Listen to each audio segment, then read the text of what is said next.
Good Friday evening, everyone, and welcome to the Friday night, a rare Friday night Joe and Joe weather show brought to you by Wholesale Holiday Lighting by Giannini, your complete holiday lighting specialist, meeting all your decorating needs. And we are but 25 plus 25, 50 days till Christmas. So, as I've always said, once you get to past Halloween, it's a sprint. And the folks are busy, but they got plenty of stock for those of you who are in the holiday lighting decorating business, decorating other people's homes, or maybe you might be interested in having your home decorated. They're at 162 Ocean Avenue in Lindenhurst, New York, and there's your countdown clock if you want that on your front lawn. And of course, Santa, your tree decorated wonderfully, snowmen standing on their shoulders there, and of course, the elves are always busy during the holiday season. And the telephone number is 631-957-5106. And the website is liholidaylighting.com. And then you can just sashay over to Omni True Value Hardware because they're just about a mile or so away at 1226 North Wellwood Avenue in West Babylon, New York. And get your rock salt as supplies are short, prices are high, but Omni has the lowest prices anywhere in the tri-state, New York City tri-state area and beyond, and they've got plenty of supply. Not only do they have rock salt, but they have Pelledo, Mag, ice pellets and flakes, the best snow melt and ice melt products around, and of course anything else you need with regards to getting you through this coming winter. Don't wait until a snowstorm or the ice storm happens because you know there's going to be a shortage of this stuff. 631-756-1125. They've got the best prices in town, and the website is omnitruevalue.com. So a rare Friday night indeed, Mr. Rao. We usually take Fridays and Saturdays off, but being that I had to take Tuesday and Wednesday off, we figured, why not? Let's do a Friday night show. And after all, I had nothing planned. I have a question. Yes. Wholesale Holiday Lighting by Giannini, do they have anything for Festivus? I believe they do. You know, head down to 162 Ocean Avenue in Lindenhurst, New York, or call them at 631-957-5106, or you could just go to the website, Joe, which is liholidaylighting.com. I think I will. Shameless. Maybe they got, I personally would like to celebrate Festivus with the pole and the feats of strength. That kind of stuff. I do have a T-shirt that says "A Festivus for the rest of us." Right. But I was just curious. I was curious to see whether or not because that mythical holiday, which got its start on the TV show Seinfeld, has slowly but surely over the years been gathering strength, gathering momentum, and now I've seen more than a few people driving around during Christmas time with a Festivus for the rest of us, or just symbols of the Festivus holiday. Right, and when I worked at Manhattan at WPIX around the time of Festivus, you'd see them, you'd see the folks celebrating by hopping from one neighborhood bar to the other. That's right. Just what that's all they did all night. You just reminded me that was one of the funnier things that happened to me. I always worked New Year's Eve and New Year's Day. It was a double shift, and if it fell over a weekend where New Year's Eve was on a Sunday, and New Year's Day on a Monday, which I think it happened once, or even during the week because I would be usually filling in at that time. So I would do the 10 o'clock newscast, and then I'd have to be back at 4 a.m. to get into makeup. So I would stay at a hotel, and it was one of the funniest things. I leave my hotel, and it's just a block on the next block on the other side. Yeah, basically just had to cross the street and walk down the hill and go into the building. So I get to Second Avenue and I'm waiting at the traffic light, and it's 3 o'clock or 3:30 in the morning. These taxi cabs are screaming down. One comes to a short stop right at the corner. The door flips open, and this woman falls out backwards and vomits all over the floor. just vomits right there. The whole image of it, because I really, as far as I'm concerned, I have no use for New Year's Eve or New Year's Day. I never liked it. I never enjoyed that holiday. I don't drink. I have occasional glass of wine, although the other day I had more than one glass. But that's another story. But so it was never a celebratory thing. I actually didn't mind working. It was easy money. But watching what some people do to themselves on New Year's Eve is just really preposterous. It's like you do this to yourself on purpose, so you can just And they do. They do. yeah, and you just They fall. use that as the You just fall out of a cab in the middle of a busy thoroughfare, and on New Year's Eve at 3:30, 4 o'clock in the morning, usually there's very few cars, but it just happened that it's New Year's Eve, so there was quite a bit of traffic. And there she was. She just fell out backwards and then just vomited all over the floor, all over the street. One of the one of those wonderful things about one of those wonderful advantages about being in Manhattan during the holidays, you get to see people behave very badly. I hear voices. I'm hearing voices. Voices. I'm looking. The executive producer has entered the studio. Yes, I know. And she's on the phone right now, and I'd like to know why. Okay. So the big news is that WCBS will be going on your trip. Oh, awesome. And if you could please, Joe Chiaffi, please send Lonnie Quinn a Zoom link. He will join you. Right now? Right now? Right now? Oh my goodness! Oh yes. Right now? Would you believe that? Okay, so no, so Joe said. Wait a minute. Right. Hold on. Email me. I've only talked to 2 people. Ignore her. Joe, quiet for a second. I have to live with her. I know. I understand. I only have to deal with you. I only have to deal with you 1 hour a day, a day. So ask Joe Chiaffi to send Lonnie a Zoom link. Okay. Of course, he needs his email address, so you will have to send that to him. Yes. So I will send. Gmail me the email address. Yes. And I will do that right now. So just keep talking. Okay. So this is very exciting, folks. None of this was planned, by the way. Those of you who are watching tonight, none of this was planned. This is, television on the fly. Oh my God, this is so exciting. This is exciting. This is very exciting. All right, so I'm going to send. All right. I was going to tell you the story since you brought up New Year's Eve. I was going to tell you the story about the one time I got into a big brouhaha with the assistant news director at News 12. So I'm going to send.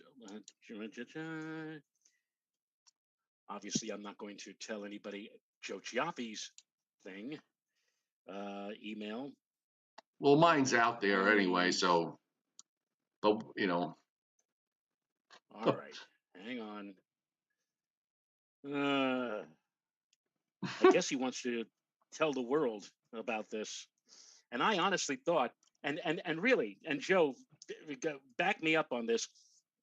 The last 24 hours, I told you this was not happening. This was not. This is live, folks. This is. This is all happening. None of this was planned, and it didn't look good. And now all of a sudden, yes. So maybe that Good Morning America thing was a good thing. That might have been the thing that lit the fire, I think. So anyway, So I just sent it to you. Okay. Let me before anything else happens, I want to do this story very quickly. Go ahead. I can type in the meantime. When I was working at News 12 Westchester, and like you, Joe, I used to put in for Christmas week. I know you used to do the same thing. Take off the entire week, Christmas, Christmas Eve, New Year's Eve. You take that whole week off. And I did that for several years. And then we had a brand new guy come in as the assistant news director. And he says, he calls me into his office and he says, I understand you want New Year's Eve off. And I said, yeah, I put in for it every year. I always get it. He said, well, I'm sorry to say you're not getting it this year. And I said, why? And he says, because of New Year's Eve, because of the ball drop.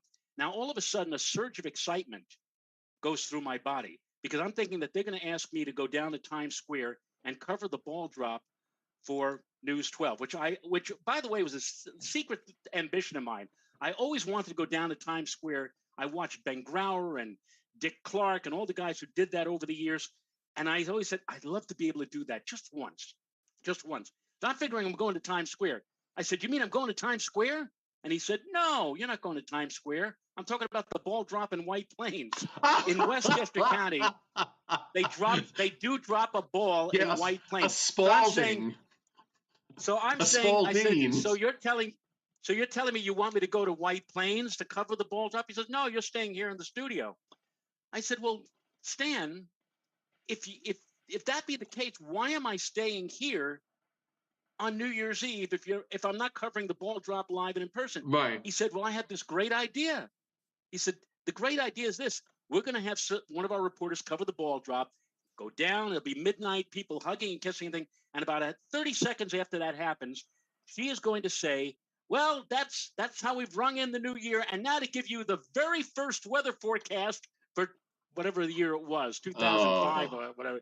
He said, your very first forecast, here is Joe Rao in our weather center. And I'm standing, I said, Stan, is that why I'm staying? That you're going to make it? He said, yeah, it'd be great. You'll be the first one to do a forecast. I said, Stan, I think that's the stupidest thing I ever heard of in my life. And we got into it. We jawed. Let's put it that way. And finally says, look, he says, you're working New Year's Eve. I'm sorry if I'm taking you away from something, but you're going to work here. You're going to do it. That's fine. Get out. And I did. Come that night, sure enough, we do the ball drop. And I think it was Lisa Reyes, our reporter, who was at Times Square at the White Plains.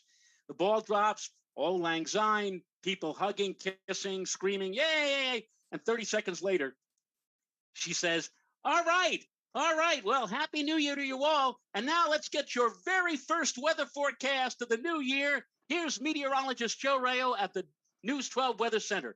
They throw it to me, and I'm standing there like this. I'm standing there, right? And then I look at my wristwatch like this, and in my earpiece, in my IFB, I'm hearing the producer in the control room yelling, Joe, you're on. I knew damn well I was on. I knew it. I could see myself on the camera screen there. Right. And I looked at the camera, straight at the camera, and I said, if any of you are watching me right now at this very moment, it means your New Year's Eve party was probably a flop. Yes, it probably does. I did the forecast. I said, I threw it back to whomever, I think back to White Plains, run into the weather center, and now the phone is ringing. The red light is flashing. I know who that is watching from his house. I know it was the dear assistant news director who had a few words to me, and I just threw on my jacket, got my briefcase, continued to look at the flashing light and the ringing phone and said, Happy New Year, Stan. And out I went. And you think it's fun being on television sometimes, right? Oh, we both can tell. Both can tell stories. I can tell you this: on the nights where I wasn't filling in the next day, I loved working New Year's Eve, if only because when the show ended, it was the best time to drive. There's nobody. Oh yeah. Nobody is on the road between 11 p.m. until way past midnight.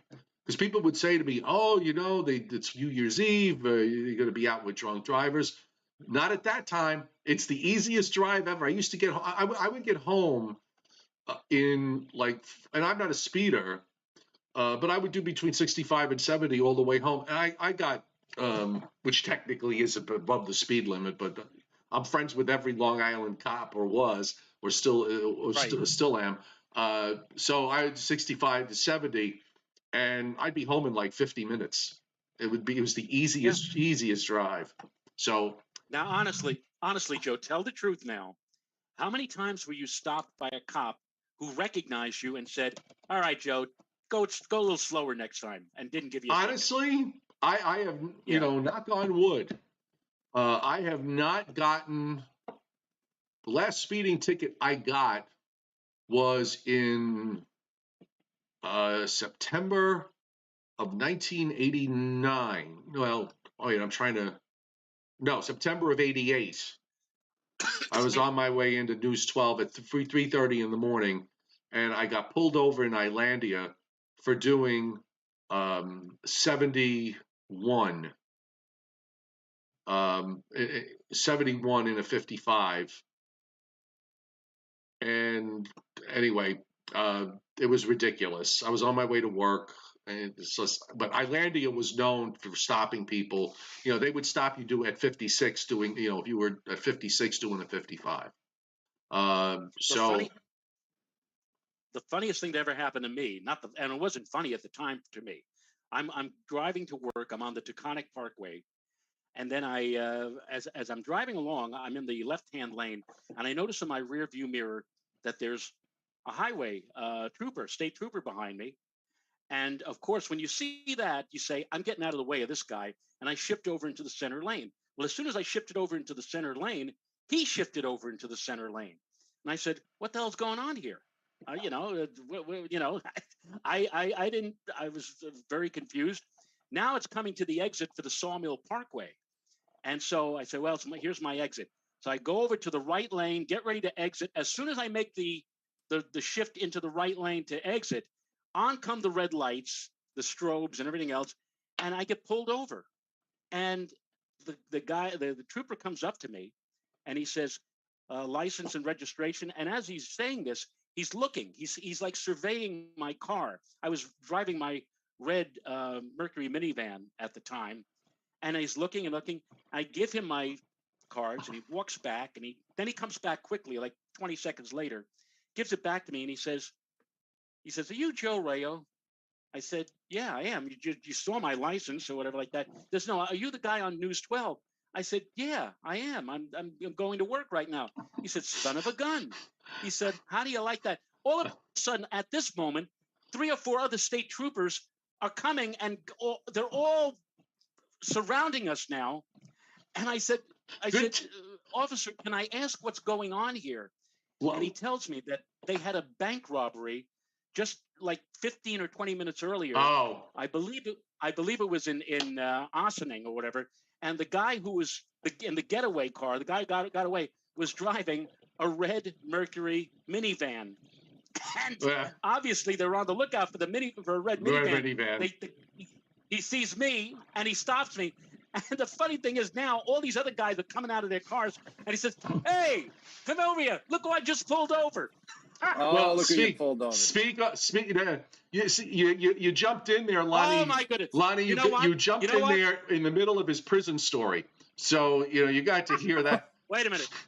With Lonnie, I've got to roll my sleeves up now. Me too. We got to do the sleeve thing. Oh, look at you guys. Yeah.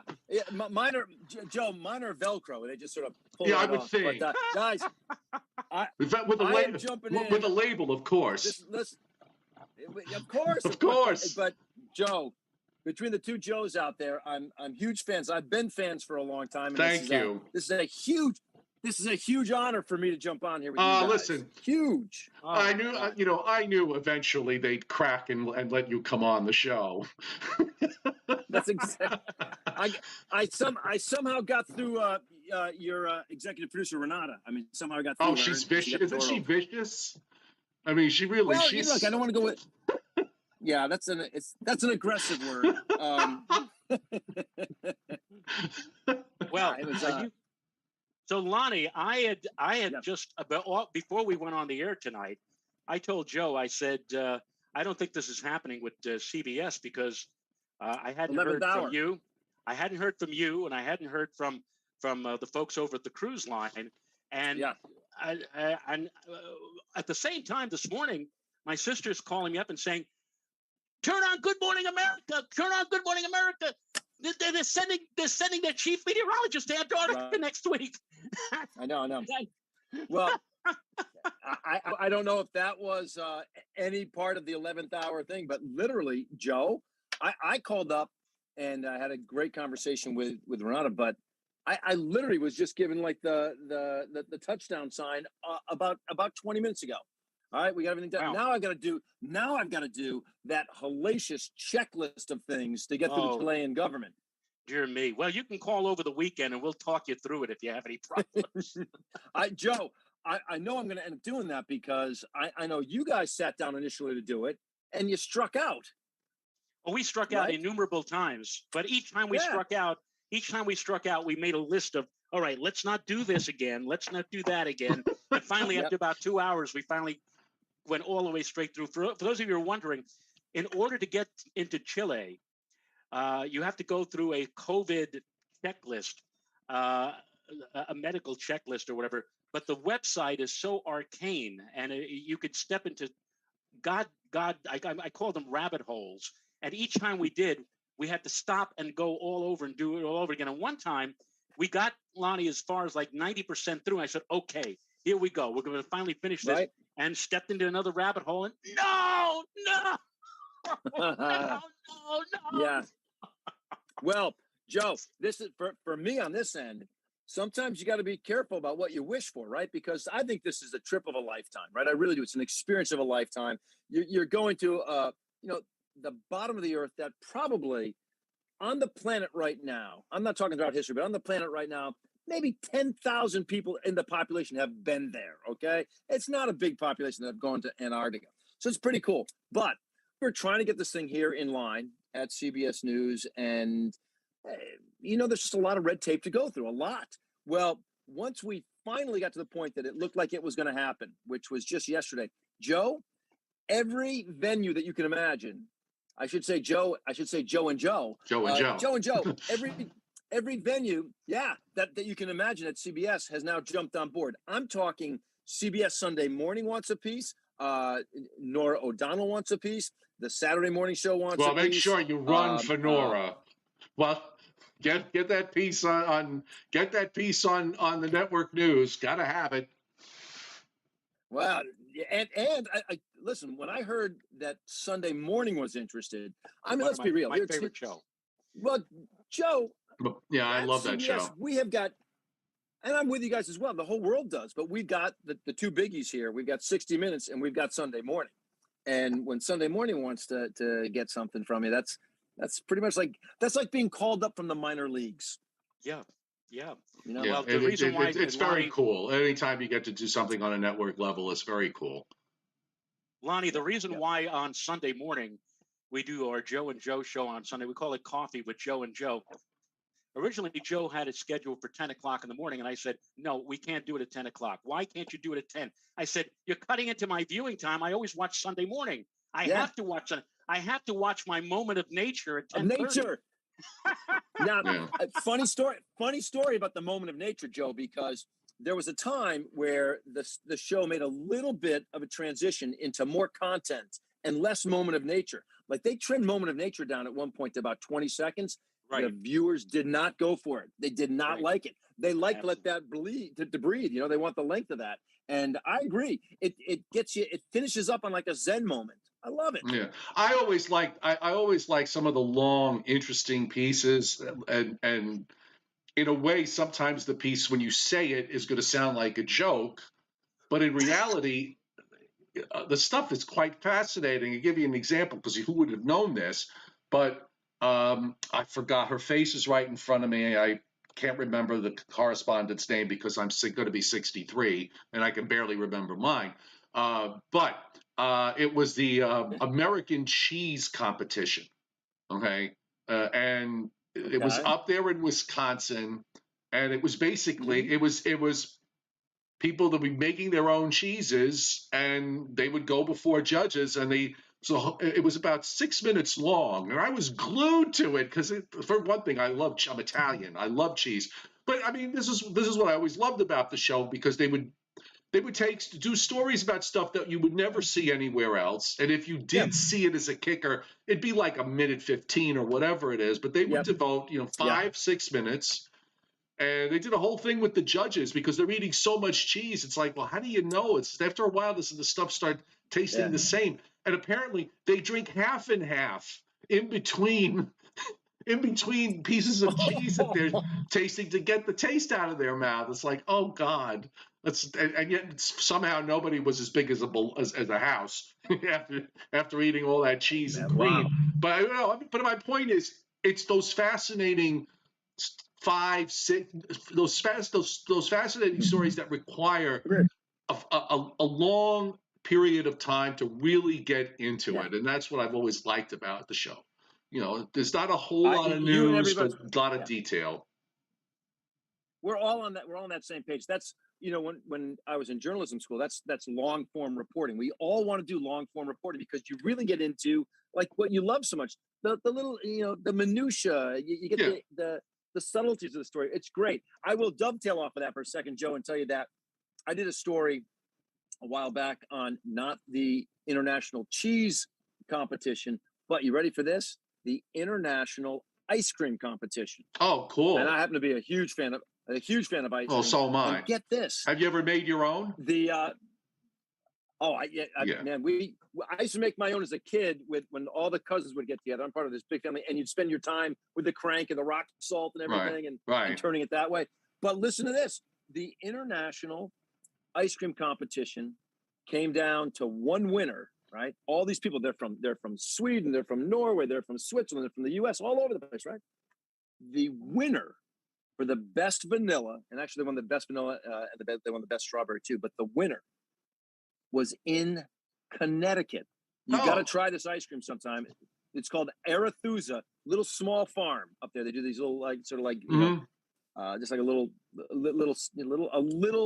They do small batch ice cream, but it won the international show, beating out the big boys, like the big players that like the Haagen-Dazs, the Ben and Jerry's, things like that. Oh yeah. Interesting story. I had I got a KitchenAid mixer and an ice cream maker thing that goes in there. It's basically a giant bowl. Okay. And I did it a few times, and it's a lot of work. I mean, it really is a lot of work to do it. Yeah. But it was about as chocolatey an ice cream as I think I've ever had. It was really good. So, all right. So, Mr. Rao, we're going to Antarctica because I was back in August. I got this email from the American Astronomical Society.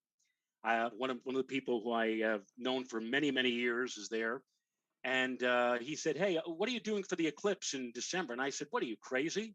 What are you kidding me?" Because the eclipse in December, as I well was aware, was going to go over Antarctica. And who the heck goes to Antarctica? He says, "Well," he said, "you may think it's crazy now, but I have a proposition for you." He said, "There's a high-end cruise company in France. They are going to go to the eclipse. As I might point out, they're not going to be the only ones. They're going to be about a dozen or maybe even more cruise ships that are going to attempt observations of the eclipse from in and around the area near Antarctica." And he said, this cruise ship, it holds about 250 people. He said about 200 of them are French speaking, and they are going to be led by a gentleman by the name of Serge Bernier, who is the Carl Sagan of France and is highly known as a scientist and as a reporter in Europe. You can mention his name even in the UK or Germany when they go, "Oh yes, Sergei." So he's going to be the honored guest on board. I said, "Okay, that sounds interesting." He says, "Yeah, but the problem here is they've got about 50 or 60 people on the ship who do not speak French. Sergei is going to obviously take care of the French-speaking people, but they have nobody to help the 50 or 60 English-speaking people. So in essence, they have contacted us being the American Astronomical Society, said, "Do you know of anybody who might be able to help us, who might serve as a science slash space slash astronomy liaison, who could work with them, talk with these people, interact with them during the 2-week cruise, give several presentations during the cruise, and also perhaps help the captain on board the cruise line, who will be attempting on eclipse day to position the ship properly based upon the best weather prospects. Do you know of anybody who can help us out?" And the guy from AAS, Rick Feinberg, says, "I think I know the guy who can help you." And when he contacted me, he said, "Look," he says, "are you interested?" And believe it or not, Lonnie and Joe, I actually said no initially. I said no. Yes, you did. He said, "Why?" I said, "Why?" And I said, "Number one, 90% probability of cloud-filled skies. We probably will not see. We'll see the dramatic darkening as the shadow. Which, by the way, if you've never seen a total eclipse of the sun, even that's going to be cool. Even that, when it's cloudy, you're just going to see this gigantic. It's going to be like watching a time lapse of a severe thunderstorm without the lightning and thunder, just moving over you and darkening the sky. You're going to see colors, Lonnie, on the clouds that you've never seen before, lit up by the sun's chromosphere, the red and orange chromospheric light. So that in itself, but you probably will not see the corona. There's always a chance, but we're not. So I told Rick, I said, so we're not going to see the corona. We're not going to see the sun probably. But number two, we're going to make 2 passages through the Drake Channel, or the Drake Passage, which, if you do any research, is one of the roughest areas of ocean on Earth. On Earth. I mean, as I said last night, we mentioned this we talked about this, Joe and I, Lonnie. I said, you remember the song "The Wreck of the Edmund Fitzgerald"? Of course, Roger Whittaker. Uh-oh. Hang on. Oh, good Lord. I did not want this to happen. Oh.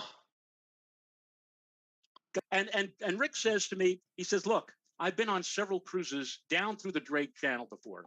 He said, "So here's the deal. You get sick for a day or two, but the rest of the time, you're going to be seeing amazing things. You're going to be visiting a place that very few people have gone to." Yeah. And it's going to be absolutely. And he said the best part about it, he said, "Joe, look at this." He said, "The eclipse is going to be the icing on the cake, but the cruise is going to be the cake." And I got to thinking about it. And I said, this might be more than just the eclipse. We could look at climate change, global warming, maybe calving of icebergs, interacting with whales and penguins and seabirds. So I finally said, "Okay, we'll do it." I said, "Can I bring my wife?" And the cruise line said, "Yeah, you could bring your wife along." And we'd love to have both of you there. And here we are. It's going to be great. But the thing is also that the cruise line, that I had to send my CV to them just to demonstrate. Rick played me up, and it was wonderful. The nice things he said about me. But he said, "Could we see a CV?" Sent them my CV. They saw my experience on television. They came back to me and says, "It seems that you have a great experience public in television." Speaking. But television. He says, "You've been on TV." I said, "Yeah, I've had a bit of a experience with television." He said, and he says, "Here's the deal." He says, "We're desperate for publicity. We want people in the United States to know about us. And here's the deal. If you can contact a television station in the New York area, especially, and tell them what we want to do," he says, "we will offer to them a chance at this. We'll give them a stateroom for reporters and cameramen, and we'll pay their way down and pay their way back, or whatever like that." So, what do you think I did? The first thing I did after I heard that, Joe, I contacted moi down here. There I am. And actually, Lonnie, you said that initially CBS didn't seem. You said it was going to be a hard sell, and you didn't think that maybe CBS would be interested. It was a little lukewarm, and the reason is, you talked about how, I know they made that pitch to you about how, hey, look, we'll pay their ways down and back. Well, the legal practices of CBS Viacom doesn't allow for that. So then the numbers started to go way up, way up. And then you start bringing in cameramen who are governed by these union regulations, and the day rate for them to be away from home was just this was gonna end up costing, CBS $200,000, and it just didn't. It wasn't. They were reluctant. But the thing is, once you get more and more programs interested, now it's not just the evening news with Nora O'Donnell. It's not just the Saturday morning show. It's not just CBS mornings. It's not just W. Now you're splitting the pie up, right, and making those slices much more manageable for any one of those shows. And you can, and the reality is they can sell it more. That's exactly. Yeah. That's what it comes down to, right? Right. There you go. Yeah. Exactly. And listen to this, Joe, and Joe, you guys will both get a kick out of this. I just had a meeting with our news director, and she's like, "All right, I want to think bigger. I want to think bigger than just having a presence on our shows, and we're going to go live." Well, then it was a wise decision. It was a wise decision to come on this show, because you can't get any. Come on, you cannot possibly get any bigger than this. You just can't. And you know what? Listen, you guys. In my circle, everybody knows about the Joe and Joe Weather Show. Don't you think this is calculated on my part? I know exactly. I'm thrilled and flattered. Thank you. I'm thrilled and flattered. We do ebb and flow. Like this upcoming week, Lonnie, I did get a glimpse of your evening newscast. I was doing a lot of stuff down here, but obviously everybody, and we'll tell everybody that it's going to be a very quiet week. Maybe no rain or showers until next Friday at the earliest. Right. And when we have periods like this, right now we have 90 people watching. But if we had that February snowstorm, of course, coming on the way, multiply that 90 by tenfold, and we have had over 1,000 people. And then it gets watched on a replay. So if they're not watching it live, I mean, they'll be watching it overnight and into the next day. And then this is also uploaded as a podcast, so you can find find the Joe and Joe Weather Show on Spotify, Apple Podcasts, Google Podcasts, Stitcher. It's all there. So it's all cumulative. I'm hoping what this is doing for me, guys, is cracking the ice with you, because look, I'm not just blowing smoke at you. Oh no, everybody listen. In my weather show, everybody knows about the Joe and Joe Weather Show. I want to come on when there's some great weather stuff to talk about. Oh, we'd love to have you. This just happens to be. Oh, no, it'll be We'd fantastic. love to have you. I actually, we've done a few shows where we've had multiple people on, and I'd like to get the Brady Bunch boxes up here, so to get Alice in the middle, and absolutely, Mr. and Mrs. Brady. I totally get the bureaucracy that you have to go through sometimes to do this sort of stuff, and that's fine. I mean, you could just send me. Since you've got my email now, you can just email me on the fly on a given day. You say, "Listen, you want to come on," and I'll waive the makeup fee. I'll waive the guest fee, and then a whole you're really special, Lonnie. There's a whole list of fees. I'll waive them all. I'll be big. I'll be big about it. I'll just waive them all. But no, good. We have a lot of fun. We try to have. One of the things about doing the show for me, and I'll be frank, is Joe's getting scared now. I'm getting frank.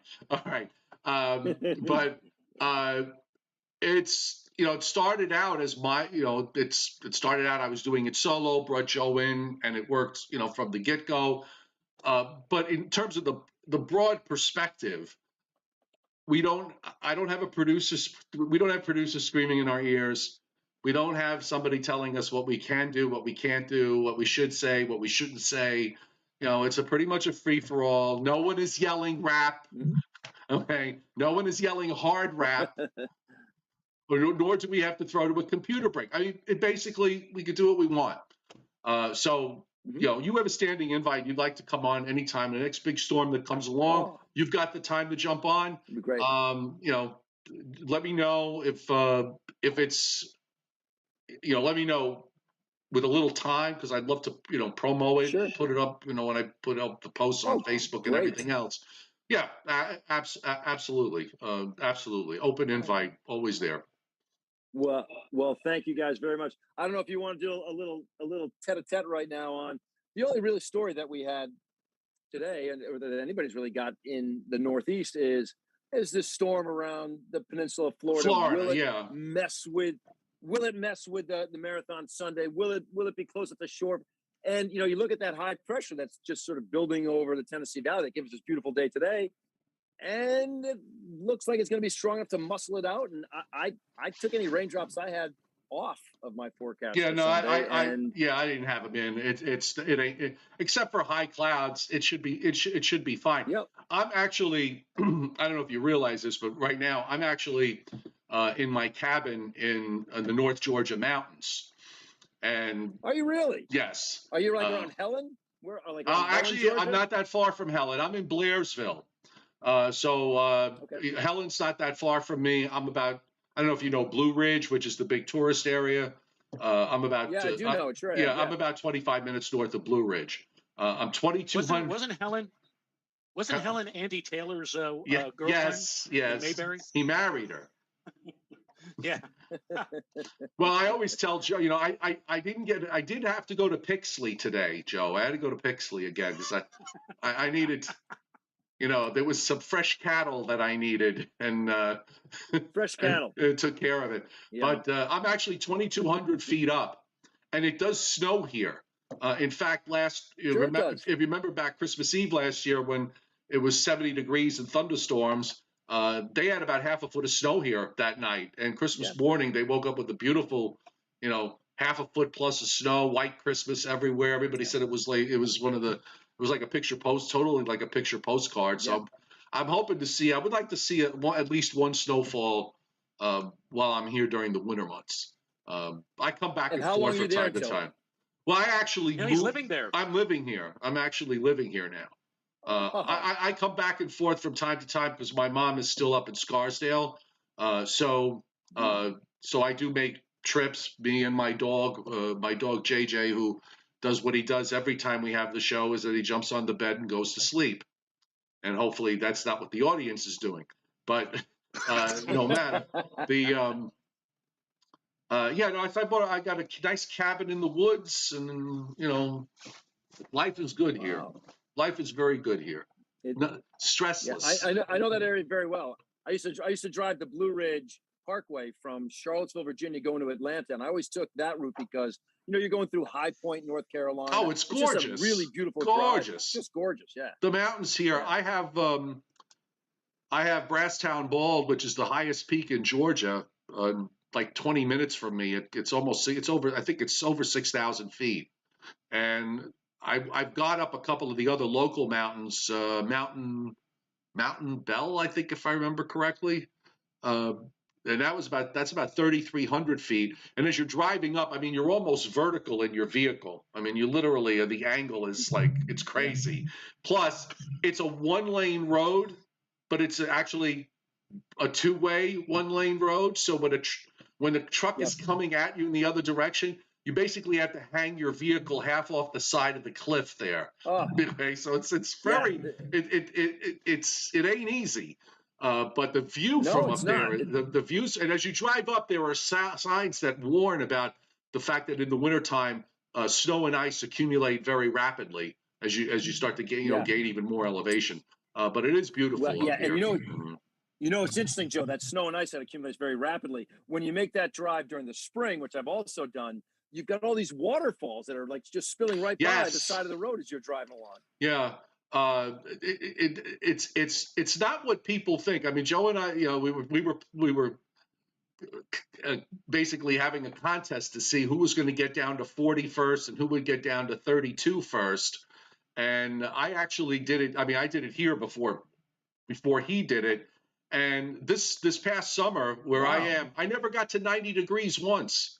I got to 89 on one day, and that was it. And I even had lows in the 50s here during the month of August. So it was a lot more pleasant from a summer standpoint than I thought it was going to be. Of course, if you go down into town, if you go down into Hooterville, and you're standing on the blacktop in Home Depot, you're going to fry.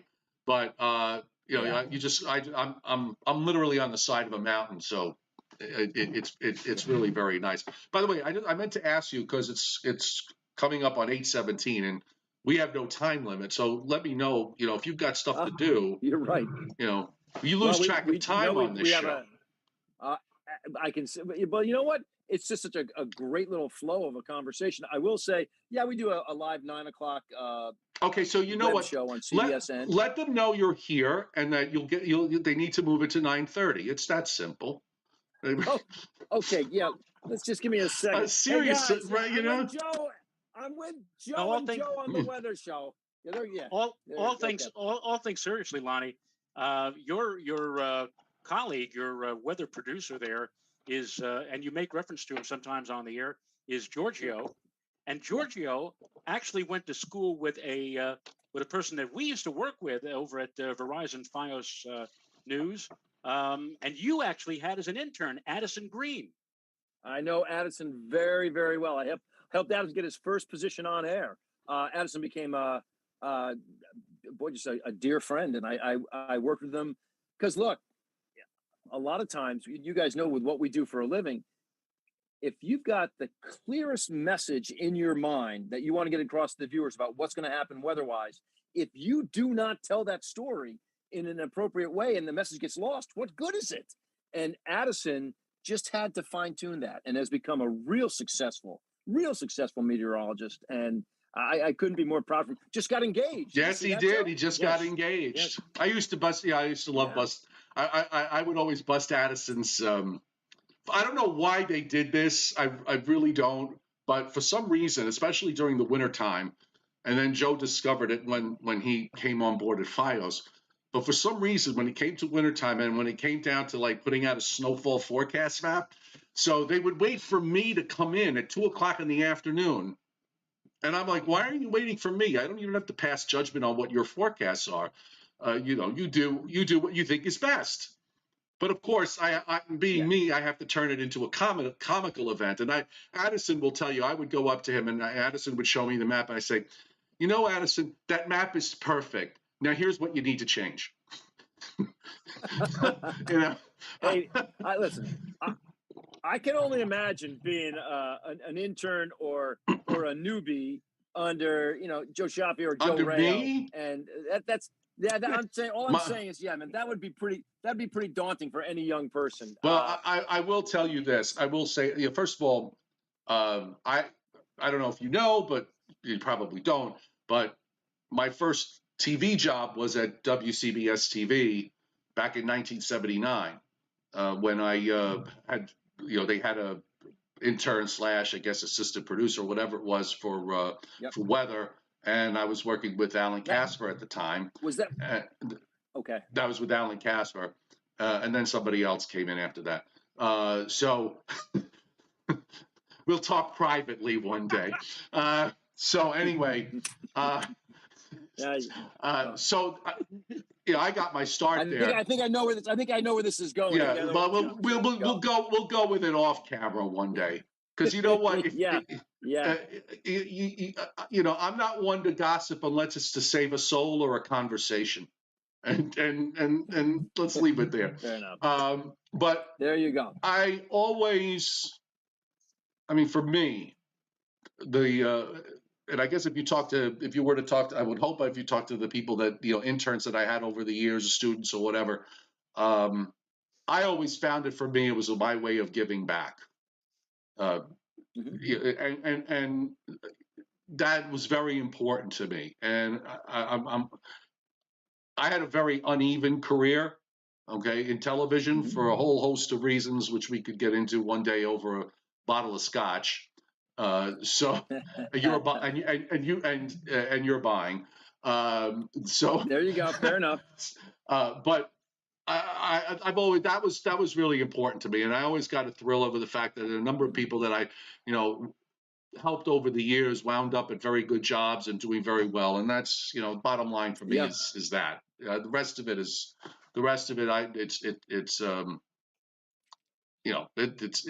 noise. It really is noise. Yeah, I agree. We're cut from the same cloth. I pride myself on my interns all leaving here with a tape that will get them a job. I get them to that point, and a lot of them are just in really great markets right now, doing wonderful work. I'm proud of them all, and I also love the process. I love the process of working with them. Like you said, it's a part of your job that has such worth to it. I mean, you're helping somebody's life. I loved it. Well, and they all had the funny. Go ahead, Joe. I'm sorry. You go. I've been talking too much anyway. Well, I was just going to say I've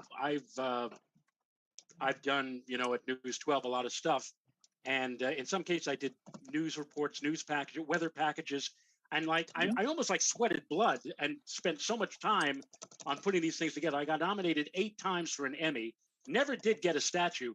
Meanwhile, here's Addison, who is the guy who provides the weather maps for CBS Sunday Morning. So if you watch the show, you'll see after Jane Pauley does the initial introduction, she said, "And we'll be right back." Then the trumpets sound, up comes a weather map of the United States, followed by another weather map 5 seconds later. And because of the fact that Addison does that and is affiliated with CBS Sunday Morning, and CBS Sunday Morning wins Emmys every time every year at the get-go, every year. So here's Addison with 5 Emmys. And I said, "You got 5 Emmys?" I said, "That's incredible." I said, and it's all because of those 10 seconds every week with Sunday Morning. And meanwhile, I'm going up flying in helicopters. I'm going this way. I'm going that way. Lining up interviews, doing it. 8 nominations. Zilch on the statue. Joe is the Thelma Ritter of nominations. And every time I talk to Addison, I say, "You shining up your Emmys?" Yeah, that's right. And Joe Rao, those are all national Emmys that he has. Yes, those are all national. Right, their statues are a little bigger. Their statues are a little bigger than ours, aren't they, Lonnie? Yeah, yes, they are. They're a little bigger than ours. They Should I get mine, Joe? Hey. Should I get mine again?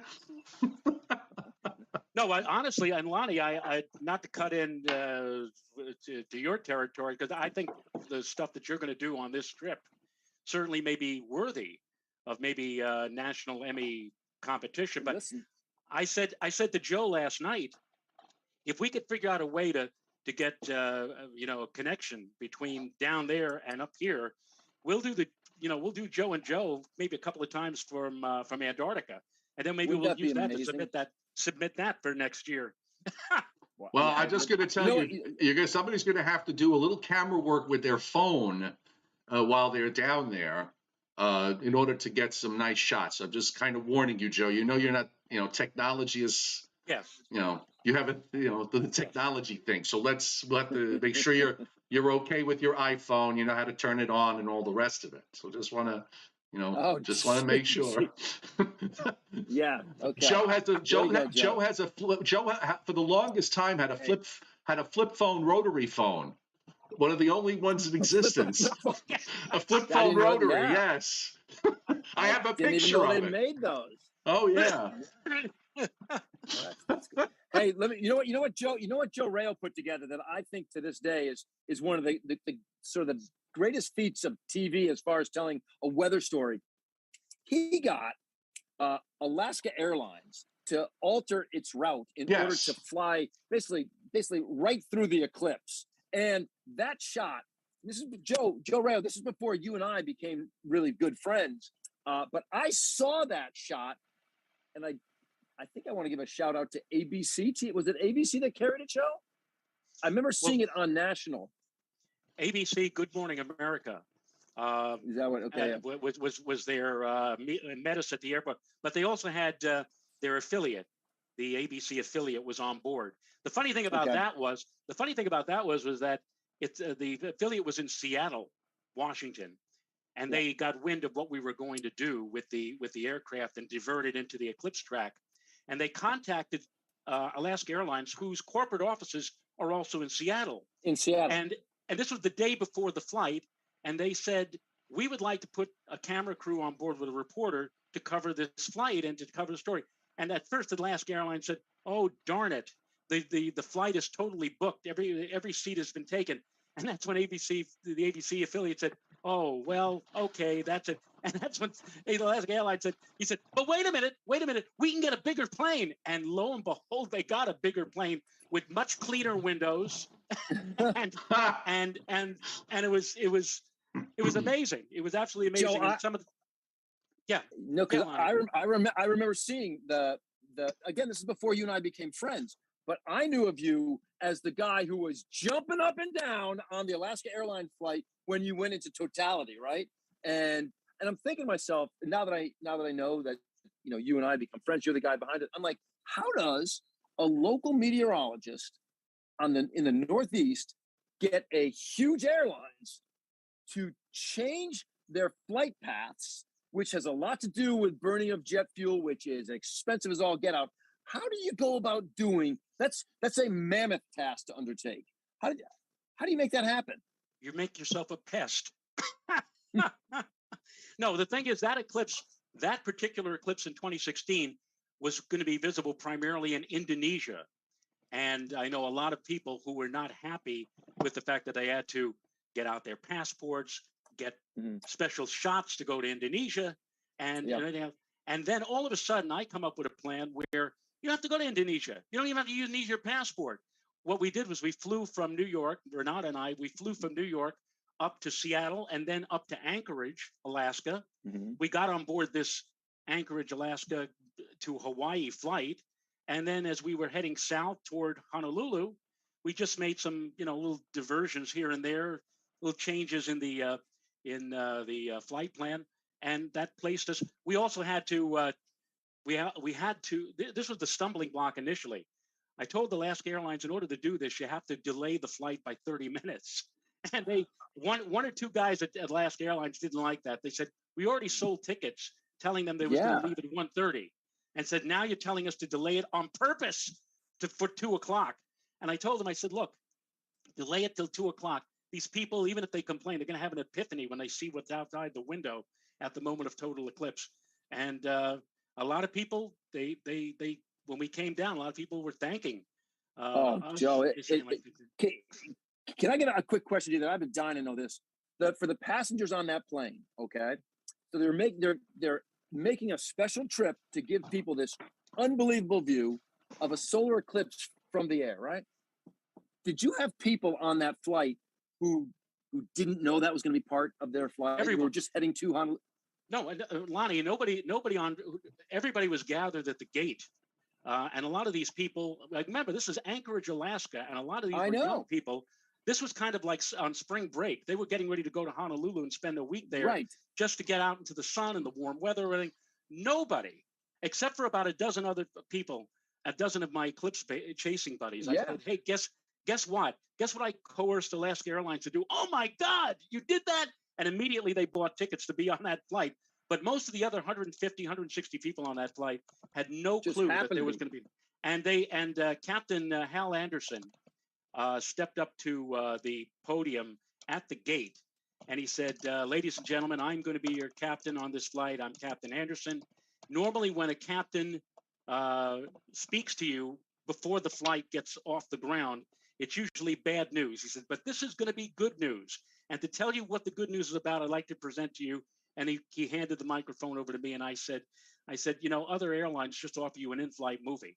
We're going to go far better than that. We're going to give you a chance to see something that you may never see again, a total eclipse of the sun. And a lot of people, if you remember the package, a lot of people started applauding. And they were, and you were jumping up and down. You were. It was great. Your enthusiasm was priceless, I thought. Oh, you'll see that. You'll see that on the cruise. You'll see a raving maniac during totality. Come on. Hey, listen, when I did the partial eclipse coverage with you, it's exciting enough right there. What will we get? How many minutes of totality will we get in Antarctica? Is it going to be a real prolonged event? 1 minute and about 50 seconds. It's not your longest total eclipse, but I must tell you that in the final minute or two, as we move into the final phases before total eclipse, it can actually, and you understand why, and when you experience it, you'll understand why the ancients were frightened out of their gourd. They thought that the world was coming to an end. the sky gets dark very quickly. Yep. The shadow comes in, but also the again, because of the fact that the lighting is being caused by the sun's chromosphere, which is a kind of a hydrogen alpha reddish ruby color. The clouds start turning kind of a saffron color, or it's an awesome spectacle. And a good friend of mine always says the same thing. No matter how long it is, whether it's 5 seconds, a minute, or even 6 minutes, all total eclipses last 8 seconds, because that's how long it takes, how it seems, because you're just blown away by the whole thing. By the way, and you were talking. I'm sorry, I was going to say, Joe. About the, go ahead, Lonnie. I'm sorry. Go ahead. Well, Joe, this is your show, gentlemen. But I'm just taken by this whole topic. Joe Rao knows I've got a big love for this sort of thing. But you talk about being down in Antarctica and how this time of the year, which is going to be summer in Antarctica, and they have a pretty persistent, cloud cover. But if fingers crossed, if it's a high thin cloud cover, sometimes it can almost work to our advantage because the corona gets muted enough you can almost take a look at it without putting your paper during totality, Lonnie, the glasses come off. You can look directly at the sun. Absolutely, yeah. And I'll tell you what, if we do have high clouds, and this happened to me once in 1979 in Montana, we had a solar halo around the sun, and as the sun was moving into totality, the halo flashed kind of a red color. The spectrum of the outer layers of the sun reflected off of the solar halo. So instead of seeing the normal rainbow type colors, all of a sudden it just went red, and then it disappeared, and then we had the corona. I'm trying to describe this as best I can, but it cannot be described. I can tell you, if you have seen, and we've all seen beautiful sunsets before, we've all experienced severe weather in the form of thunderstorms, which have been dramatic with lightning and thunder and everything. And I can say it's like that, or it's like that. It's not like that. The event stands alone. You have to experience it. And once you do, the first words out of your mouth after it is all over, I got to do it again. I got to do it again. And this happens over and over. And this is why so many of us, I've only seen 12, which 50 years ago would have been an incredible number. But in the last 50 years, traveling to these things is like people who travel up to Norway or Iceland to see the Northern Lights. So there are eclipse chasing tours now. And so all of these people, there are people out there who have seen 20, 25. I grew up in the Bronx with a friend of mine, Glenn Schneider, who's now Dr. Glenn Schneider, an astronomer in Arizona who holds the record. He has traveled. He told me back in the early 70s, he was going to see every total eclipse of the sun for the rest of his life. And he has almost done that. He couldn't go last year because of COVID, but he has seen 35 total eclipses. 35.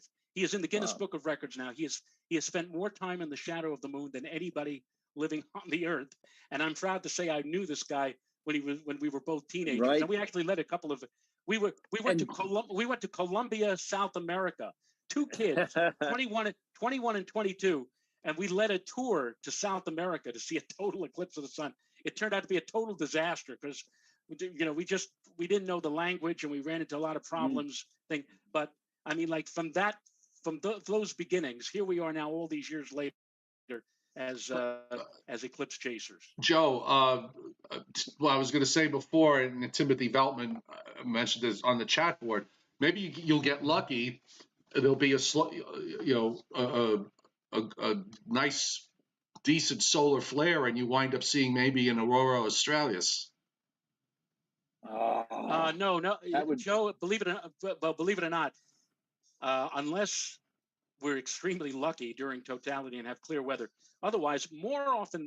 Well, no, but I'm not saying necessarily on the when the eclipse is going on, but maybe in that voyage because you're going to be so far south. No. Latitude wise. No, that's the problem, Joe, because we're going to be near the Antarctic Circle. And in fact, on one day, I think it's going to be, I calculated this for the cruise line already. December the 8th, we will have the midnight sun, 24 hours of sun. And even at the... that's right.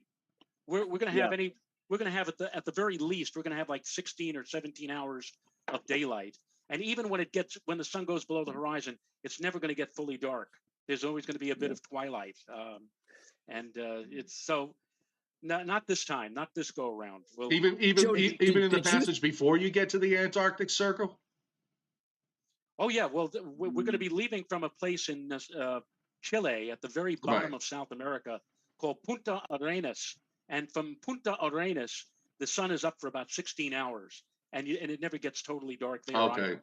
All right. Well, that was just a Joe, thought. The other night, Joe, we were talking about the possibility of seeing the aurora here in our area. Did you? I went out looking, and where I was, I saw nothing. Did you get a chance to see any of it? One of my friends, who is a very assiduous amateur astronomer up in the Catskills, was able to photograph it. He said he was able, and it was like a red dome over the northern horizon, and he wasn't able to see it visually, but he was able to capture it with his camera, with his exposure. And actually, on the website spaceweather.com, there was a report, believe it or not, from one of the mountainous areas just outside of Los Angeles, where there were a report that they actually saw the aurora from there, that far south. But, wow, that seems bizarre. You've seen them in the Northeast. I mean, you've seen them in our area. Oh yes, we've had on occasion. In fact, Joe may remember back in 1989, because I was filling in one weekend at News 12 Long Island, and I had alerted the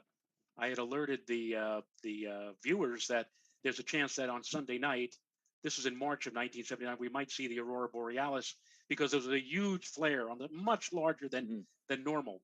And it up until about, I'd say 10 or 11 o'clock on Sunday, there was nothing. And I said, well, that happens sometimes. You think that you're going to get it, but you don't get it. 1:30 in the morning, our phone rings, and it was an acquaintance. I'm not saying it's a friend. It was somebody I knew through astronomy, who was in New Jersey, I think near Boonton, New Jersey. And he says, I'm not sure, but I think I'm seeing the aurora borealis right now. And at first I said, well, you're crazy. You're in New Jersey, light pollution and everything else. He said, well, you might want to check. So we were living in Levittown, Long Island at the time. And our window was right behind the head post of our bed. We raised the window, the Venetian blinds. And Renata is looking out the window and says, I think I see something down there, some green, but I'm not sure. So I went over and I called a friend of mine who was in North America to tell him. Now I'm talking to him in my kitchen, and all of a sudden, as I'm talking to him, I hear his wife in the background screaming, Sam, Sam, Sam, look at that. And at the same time that she's yelling, Renata in our bedroom is yelling, Joe, Joe, Joe. And I ran into the bedroom and I see just her silhouette against a solid sheet of green. And apparently the aurora just blew up like an atomic bomb in the north. So we threw on our jackets and our shoes. We ran onto our backyard, and it was incredible. We looked up, and except for the far southern part of the horizon, everywhere else in the sky was green, yellow, red, brick red, and rays, curtains, and I couldn't believe this. It was the most. And they're kind of dancing, I mean, they're dancing and moving every which way. It was unbelievable. And that flare, while we were watching that aurora, that flare was so potent and so powerful that it tripped the generators at Hydro-Quebec up in Canada, and the whole province of Quebec was knocked out of power for 9 hours. That's how potent this flare was. Yeah. And they saw this aurora all the way down into Texas. The fire department in Amarillo, they saw the red glow in the northern part of the sky. They thought it was some kind of a fire that was going on. All of them piled into their fire trucks and started going north toward the red glow. And they were like 30 miles out of town before somebody finally called them on the radio and said, come back. It's the aurora borealis. If you get lucky, sometimes that's gonna be a long drive. Yeah, if you get lucky, sometimes if you're up near Lake Ontario, and way up in upstate New York, there've been some. I have a fishing friend who is an amateur photographer, and he lives up there, and he sees these. He's got some great pictures of the aurora there. It looks like the sky's on fire. I mean, it's just really brilliant. Sometimes some brilliant displays that that he's seen over the years. And he watches this show. Shane Mucky, talking about you, Shane. Hey, Shane. Exactly. Hello, Shane. Quite the salmon fisherman, by the way. It's on my bucket list. I want to take the actual trip to Norway. I was told it was some great viewing up there when they are at play, but thus far never. It has never happened in my life. But hey, I'm going to Antarctica. Yes, and We'll make sure you take lots of time. pictures. You know, take a deep breath and take lots of pictures. I watch. I got BBC America, so on Saturdays they usually do 24 hours of David Attenborough, and they've got a whole sequence of planet Earth on the oceans, and also on the polar region. So when they do Antarctica, it's mind blowing how beautiful it is, how eerie it is with the ice, the snow, the wildlife, the whales. Whales have made a big comeback. And you'll probably see them. Lonnie, I have a feeling we're gonna make a moment of nature on Sunday morning with just these views that we're gonna potentially see. No, that we know of. That's for certain. They've already said they know they want that, Joe. The question is, they're looking to see if we happen to find one of those little stories embedded within the big trip, and put something together for them. I'd love to get something that airs on Sunday morning. I just love that show. We're not going to this area of Antarctica, but I just recently read a book called Vostok, about Lake Vostok in Antarctica. Huge freshwater lake. We didn't even know it was there until I think it was the 1980s, I believe. And some Russian explorers sort of found it. It's like over a mile of ice, and you have this freshwater lake. When they finally found the mouth of the water that comes from this lake, they found species they'd never seen before. Yeah, and it's all in Antarctica. Yeah, there's still a lot of stuff that they don't know about with regards to in the oceans, and some of it is just like it's mind blowing what they have found in recent years, and new species that they find all the time that they didn't know existed before. So it will be quite an adventure. I think so too, Joe. That whole thing about Lake Vostok, when the Russians found it, they went out there with all this drilling equipment, and they were drilling a hole about 5 feet wide. They had to go through about a mile of ice to get down to the lake itself, and then they were going to through this hole on kind of like an entire mile-long luge run. They were going to drop a manned submersible to go see what was down there. But before they did that, Greenpeace got out there and just said, "No, this is virgin territory. You can't put, no, absolutely not." And they blocked the whole thing, and somehow they ended up finding their way to the lake through the mouth of the river that fed that came from the lake into the ocean. But it's just a fascinating place, I think. Hey, Lonnie, go ahead, Joe. I'm sorry. I was just going to tell Lonnie I'm watching the clock with you because it's 8:45. I just wanted to let you know. All right. Yeah, I'm gonna get a tie on here in the next 14 minutes. It's gonna be great. Okay.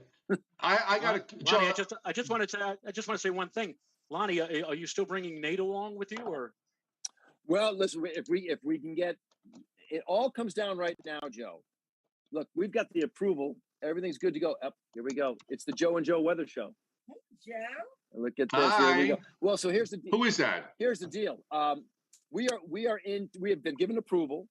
So now it's all about getting, look, we can get approved, Joe, and if we don't get all of the approvals from the Chilean government, the whole thing gets squelched. So where are you in your process, Joe Rao? Have you been approved by the government yet?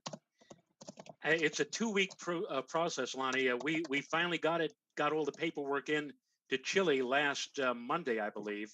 Okay. So now it's going to be waiting on them and waiting to get approval from them, which again takes about 2 weeks. And today I got an 8-page form that I have to fill out, and I have to get it. And after I fill it all out, and Renata has to fill hers out as well, and we're still waiting for her to get hers.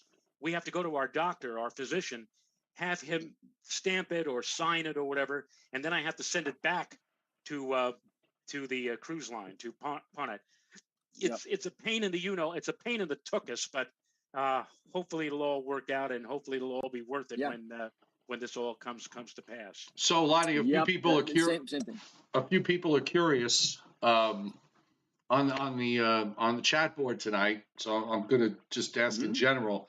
So we have, of course, the fun of winter is coming soon enough, and I don't know what kind of conversations you have over in the weather office regarding the long range. I always think in terms of the long range. For me, I've never really been able to wrap my head around it. So, when I'm talking, I talk about long range. So any conversations you want to share, and then sure. Oh, look, I'm on board with exactly what you're referring to. The long range, I kind of take them, I kind of leave them, because for every long range trend that we can look at, I can show you exceptions to it. Okay, so we've got we have El Nino strong, we have La Nina. There's always going to be I can always show you something where the rule doesn't hold true. Right. What I see right now for this winter, listen, I'm talking with some great weather minds right now, so I'd love to hear what you guys think. But right now, what I see is temperatures maybe a little bit above normal, right? Precipitation, so it looks like precipitation wise could be a little bit above normal. But with the temperatures being above normal, are we going to end up with one of these, February's where you're getting that driving rain and it's 44 degrees outside, which is my least favorite winter of all types. And I certainly believe, guys, we're going to get, we will get a time where you get the cold snap and where you get the moisture at the same time. And I think you could certainly get a big storm out of it. I just don't see the two holding true for a real long run. I don't see that 8-week span of cold temperatures where any day could give you snow. I don't see that. Okay. I'm not big on going much beyond like the 3 or 4 week period. But I've been kind of thinking on the idea that we're going to be front end loaded on this winter, and that as we get into December, I think we're going to have some opportunities. And I was looking at some of the guidance over the last couple of days as it gets, every day gets us one day closer, and especially yesterday and today, I've been arguing the fact that everybody gets into the blocking thing, okay, and that's way it's always way overstated. It's too volatile, and I can point to numerous examples of when you have that negative NAO, or if you've got a blocking pattern where if it's in the wrong place, if it's in the wrong spot, it winds up causing you don't get what you want. If it's too strong, all the storms go to the south, and you get snows across the mid and South Atlantic states. The most important thing is the East Pacific Oscillation, in my view, and that has been in the wrong position for much of September and for the month of October, which is fine. Those are who cares months. But I'm seeing now that the EPO is looking at some of the on the ensembles and a few other things. It looks like that the EPO is going to go negative and stay negative for a while, starting around mid-month and taking us at least into the first part of December. So I'm thinking we got a shot for a front-end loaded winter. And I think we're going to probably see some stuff happening in December. After that, who knows? Really, who knows? Probably we'll have a big snowstorm just when we're all trying to come back. Right, Joe. No, Lonnie, we have to let you go, Lonnie, because I know you're coming up on 9 o'clock. Yeah, on your show. I do. I will tell you, and I don't know if you know this meteorologist friend of mine, George Cullen, worked in town for a long time. I know George and I. When I left WCBS in 1979, George took my place. Because I went to the Today Show. I was still in college. George and I have been friends for 40 years. Yeah, and I just listen. I love George. He and I have been dear friends as well. But he has an interesting thing about your front-loaded winter. He's always said, Lonnie, because George is one half fantastic meteorologist, one half climatologist, and he would tell me, Lonnie, December 11th, that's the date. If you pick up 6 inches of snow by December 11th in Central Park, the winter's a bust. Okay, I see. But okay. So you probably would look back at winters in November, where we've had accumulating snows in November and early December. So that's right. Anything of size before December 11th is George's number. Yep. Okay, actually, I think that makes makes sense. But check this out. So here I am. I'm a little bit of a skeptic on the whole thing. I go and I check it out, and I'm telling you, Lonnie, did you shut your camera off? He's like, oh, wait a second. Hang on here. 1 second. Hang on. Okay. Did I? Yes, you did. There you go. Okay. Oh, there we go. There you go. All I'll tell you is that I went back and I checked out overall Georgie's numbers, and he's like 90% right.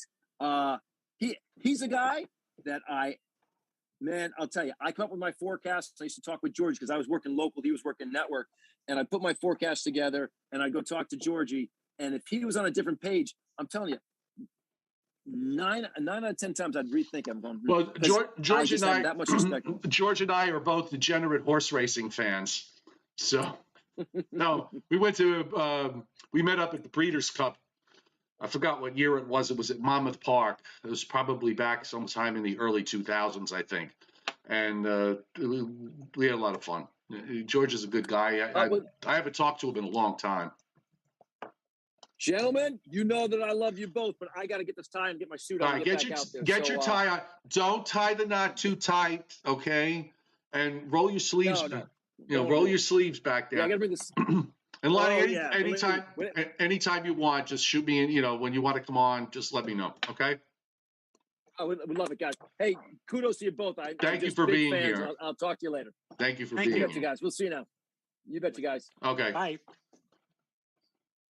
Well, that was a nice surprise. It's about time he came on this show, for God's sake. Hey, now we'll try to get Nick Gregory and Joe Whitty and well, Joe, you know what'll happen. You know what'll happen. I'm being serious about this. You know what'll happen. Somebody will see it. If those guys want to come on, which they all can come on anytime they want. But now they could go there and say, well, Channel 2 let Lonnie Quinn go on, and we'll see whether that causes them to move. By the way, in reference to what I was saying, I want to bring up the chart because a few people are itching with regards to this. So, thanks to Fled Weather, by the way. Thank you, Fled. Oh, and James Gregorio, by the way. Nice to see you on the chat board. James from News 12 New Jersey. News 12? Yes, he was was watching this. So I hope James get into he actually was filling in at times at News 12 Westchester, and that helped him get to the full-time position he eventually got at News 12 New Jersey. And I haven't talked to him or interacted with him in a long time. Now he might even be interested in coming on, Joe. James Jimmy can come on anytime he wants. Jimmy was one of my interns at News 12. So, and he landed on his feet big time. So good. Yep. I'm really happy for him. I was always happy for him. And still am because he's still working. Yeah. Okay, so let me see if I can get this chart up. So this is the East Pacific Oscillation, Joe. And the line to look at is the green line because that's the ensembles. All right. The blue line is the control run. So in other words, with control runs, what they do is they minimize the number of variables. They keep certain things constant. It's really technical. And frankly, 99 times out of 100, you'll hear people say, oh, but the control run shows 10 feet of snow in New York City. I promise you, the control run's never right. So we'll focus on the ensembles, which are the green, and they're about to go negative around the 15th of the month. And you'll notice, and this goes into the first part of December, we're going to have a negative EPO, basically straddling about one standard deviation from the mean, at times a little bit less than that, but we don't seem to get much more than that. But that's enough. A -1 EPO for probably a good 2 or 3 weeks at the ensemble. So that takes us into the first week or 10 days of the month of December. Also, just to show you, the NAO, a lot of volatility in the model runs. You got today, we go back to the neutral line, plus or minus a little bit, and then they start to trend a little more negative as we get toward the 16th of November. So the NAO seems to be following along the same course, and that would be, for winter weather lovers, that's a plus. And the PNA models are split, some positive, some negative. So we'll have to see how that part of the equation resolves itself. But the EPO to me is the most important. That's going negative, which means that we'll start to see cold. You're going to see cold air gradually spreading out across Canada. And I think the upper air, just real quick, I'll show you. This is from the 12Z run of the upper air, and the trough in the east that's going through now pulls out on Sunday, and then of course we get this ridge. But as we move through time, you're going to see the trough come back into the east. But more importantly, you've got blocking developing up in the North Atlantic into Greenland toward the end of the forecast period. The European's not that different. You've got a nice flow coming down from northwest Canada into the northeastern part of the United States in the long range, and it looks like ridge in the west, troughing in the east. So it seems like we're going into a colder scheme for the second half of November. Now, remember, folks, it's early, but right now we should just be looking at how these patterns evolve. But if I'm going to argue for the idea of a front-end loaded winter, I would be happy to see the what I'm seeing with respect to what the models are showing. Okay. Well, the Climate Prediction Center, Joe, on their experimental 3 to 4 week outlook has above normal temperatures, believe it or not, in a good part of the Northeast, right into, I think, the 4th of December. If they go all the way out that far. And, we've been talking about how these periodic shocks of colder weather will be moving on through. Case in point, we're going through right now. And maybe even a colder stretch might be coming our way as we move into next weekend and the week following that. So yeah. So the process seems to be underway. So I think for the next 3 weeks, it's going to be basically watching the evolution of all of this and see where we wind up when we get into the month of December. But I think from what I've been seeing, and I wrote about this a couple of days ago on my subscription site. But from what I've been seeing, the players, the puzzle pieces seem to be lining up in that direction. And I just saw a quick question about the polar vortex. Interestingly enough, let me take a look at the new run. I haven't looked at the 18Z on the PV here.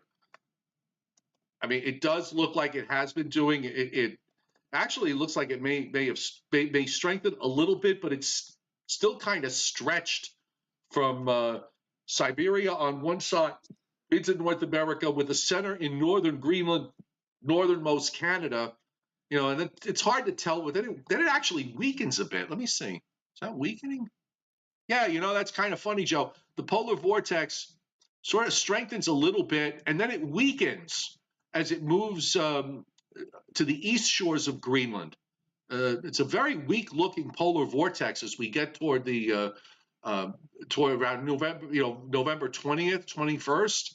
That's not you kind of want that. If you're a winter weather lover, you want the polar vortex to be weak and stretched out and not wrapped up like a tight little ball over the Arctic region. And it does look like it wants to stay weak. Well, after, as I've been saying all along, after you get past 5 or 6 days, because a lot of times after 5 or 6 days, what you see on the upper air maps, especially for day 10, day 12, day 15, right? It totally changes after just a couple of days. It's something that you weren't expecting just 2 or 3 days ago. But I think we're in for some activity, I think, as we move through the middle and latter part of the month. And we, of course, Joe, will be on top of it. Yes, we will, because we're always on top of it.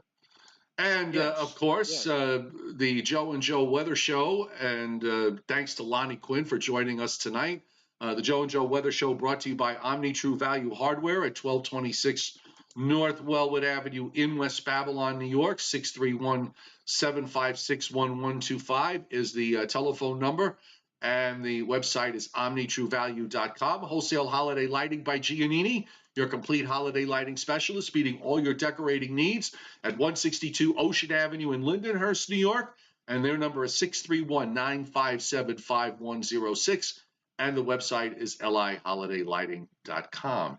So Sunday morning, 11 o'clock Eastern time. I know, Joe Maiano, you hit Super Chat tonight. Thank you so much. I saw it earlier, and I didn't get a chance to say thank you. And also, thanks, everybody, for being here, and hope you enjoyed the show tonight. It was a nice surprise to have Lonnie on, and he's got the open invitation, so he can come anytime he likes. I'm sure he'll be coming, and what I'd like to see now, again, are some of the other guys that will finally make an appearance on our show. It seemed to me like, we'd extend the invitation. Yeah. But maybe Lonnie finally broke the ice, and maybe we'll see others come on as well. Well, let's hope so. But since Lonnie was the first, the other people are going to have to pay the makeup fee, the hair fee, the cheese platter fee, and all the rest of it. Well, let's not forget the people who have appeared on Joe and Joe over the last couple of years. Bill Corbell, for example, and Bill Goodman, our friend and our connection over at the National Weather Service in New York City, right? Actually out in Upton, New York, and Jim Witt and Dr. Judith Cohen, who maybe you can entice to come on, Joe, and talk about changes in the upper level winds, the jet stream winds, as we move forward into the winter season. I will try. All right. So everybody, we'll see you on Sunday at 11 a.m. Eastern time. So everybody have a great Friday night and a great weekend. Nighty night. Oh, wait, one more super chat hit. Hold on. I want to make sure I got that. Barry Goldberg just hit super chat. Okay. Thank you, Barry. Most appreciated. I know I got your message on Patreon. I'll get to it as soon as I can. So just bear with me. Have a great night. We'll see you on Sunday. Good night.